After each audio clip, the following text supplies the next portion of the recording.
नमस्कार, मी सोनम. स्वागत आहे तुमचं छापा काटावर. आज आपण एका अतिशय महत्त्वाच्या आणि वादग्रस्त विषयावर बोलणार आहे. तो विषय म्हणजे शक्तीपीठ महामार्ग. हा महामार्ग केवळ रस्त्याचा प्रकल्प नाही, तर त्यामुळे राज्याच्या अर्थव्यवस्थेवर आणि शेतकऱ्यांच्या जीवनावर होणारा परिणाम आणि त्यामुळे तो सध्या चर्चेचा केंद्रबिंदू ठरला आहे. अवघ्या 2 दिवसांपूर्वी महाराष्ट्र मंत्रिमंडळाने या प्रकल्पासाठी भूसंपादनाला मंजुरी दिली, पण त्याच वेळी वित्त विभागाचा एक खळबळजनक अहवाल समोर आला आहे.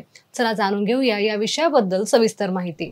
शक्तीपीठ महामार्ग हा नागपूर ते गोवा जोडणारा 802 किलोमीटर लांबीचा 6 पदरी द्रुतगती महामार्ग आहे. हा रस्ता वर्धा, यवतमाळ, नांदेड, परभणी, बीड, लातूर, धाराशिव, सोलापूर, सांगली, कोल्हापूर आणि सिंधुदुर्ग या 12 जिल्ह्यातून जाणार आहे. या महामार्गामुळे माहूरची रेणुका देवी, तुळजापूरची तुळजाभवानी, पंढरपूरचे विठ्ठल रुक्मिणी आणि कोल्हापूरची महालक्ष्मी अशा तीर्थस्थळांना जोडला जाणार आहे. त्यामुळे याला शक्तीपीठ महामार्ग असं नाव देखील देण्यात आलं आहे. हा प्रकल्प 86,000 कोटी रुपयांचा आहे आणि त्यासाठी 27 हेक्टर जमीन संपादित केली जाणार आहे. त्यापैकी 95% जमीन ही शेतकऱ्यांची सुपीक बागायती जमीन आहे. हा महामार्ग प्रवासाचा वेळ 21 तासावरून 11 तासांपर्यंत कमी करेल असा सरकारचा दावा आहे.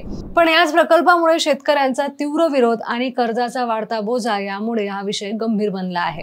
महाराष्ट्र मंत्रिमंडळाने शक्तीपीठ महामार्गाच्या भूसंपादनासाठी 20,787 कोटी रुपयाचं कर्ज हमीला मंजुरी दिली आहे.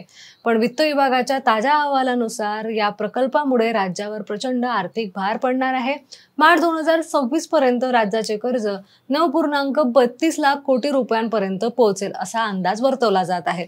वित्त विभागाने आपल्या नोटमध्ये स्पष्ट केलं आहे की या प्रकल्पासाठी जास्त व्याजदराने कर्ज घ्यावे लागेल, ज्यामुळे राज्याच्या कर्ज घेण्याच्या क्षमतेवर परिणाम होईल. याशिवाय मेगा प्रकल्पांसाठी बिल्ड ऑपरेटर ट्रान्सफर म्हणजे BOT धोरणाचा पुनर्विचार करण्याचा आणि उपलब्ध संसाधनांचा प्राधान्य देण्याचा सल्ला देखील देण्यात आला आहे.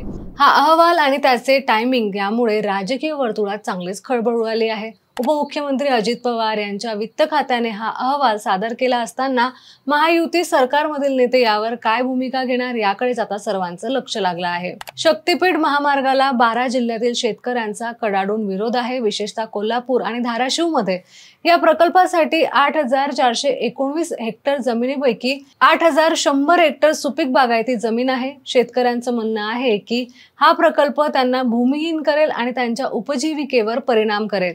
धाराशिवच्या तुळजापूर तालुक्यातील वानेवाडी येथे शेतकऱ्यांनी भूसंपादनासाठी आलेल्या अधिकाऱ्यांना हिसकावून लावलं आणि पोलिसांचीही झटापट झाली. स्वाभिमान शेतकरी संघटनेचे नेते राजू शेट्टी यांनी या प्रकल्पाला तीव्र विरोध केला आहे. ते म्हणाले, हा महामार्ग केवळ कॉन्ट्रॅक्ट घेणाऱ्यांना आणि काही नेत्यांच्या फायद्यासाठी आहे. शेतकऱ्यांना गोफणी तयार ठेवाव्यात आणि ड्रोन सर्वे टिपून काढावेत. राजू शेट्टी आज वानेवाडी येथे शेतकऱ्यांशी चर्चा करणार आहे आणि त्यांची पुढील रणनीती काय असेल याकडे सर्वांचंच लक्ष लागलं आहे. तर काँग्रेस नेते सतेज पाटील यांनीही या प्रकल्पाला विरोध करताना म्हटलं आहे की रत्नागिरी नागपूर महामार्ग असताना शक्तीपीठाचा हट्ट का? सरकारच्या मते हा महामार्ग विदर्भ, मराठवाडा, पश्चिम महाराष्ट्र आणि कोकणच्या विकासाला चालना देईल. पण शेतकऱ्यांचा विरोध आणि पर्यावरणाचा ऱ्हास आणि प्रचंड कर्ज यामुळे हा प्रकल्प वादग्रस्त ठरला आहे. 1 किलोमीटर रस्त्यासाठी 107 कोटी रुपये खर्च होणार आहे, तर राष्ट्रीय महामार्ग प्राधिकरणाचा खर्च 25 कोटी रुपये आहे. यामुळे पारदर्शकतेवरही प्रश्न उपस्थित होत आहेत. शेतकऱ्यांना योग्य मोबदला आणि पुनर्वसनाची हमी देण्याचीही गरज आहे. याशिवाय सरकारने स्थानिकांच्या भावना आणि आर्थिक परिस्थितीचाही विचार करणे आवश्यक आहे. तर मंडळी, शक्तीपीठ महामार्ग हा विकासाचे स्वप्न दाखवतो, पण त्यामुळे शेतकऱ्यांचे नुकसान आणि कर्जाचा बोजा यामुळे अनेक प्रश्न निर्माण झाले आहेत. तुम्हाला काय वाटतं? हा प्रकल्प रद्द करावा की शेतकऱ्यांना विश्वासात घेऊन पुढे जावं? तुमचं मत कमेंटमध्ये नक्की कळवा आणि हा व्हिडिओ आवडला असेल तर चॅनलला सबस्क्राईब करायला मात्र विसरू नका.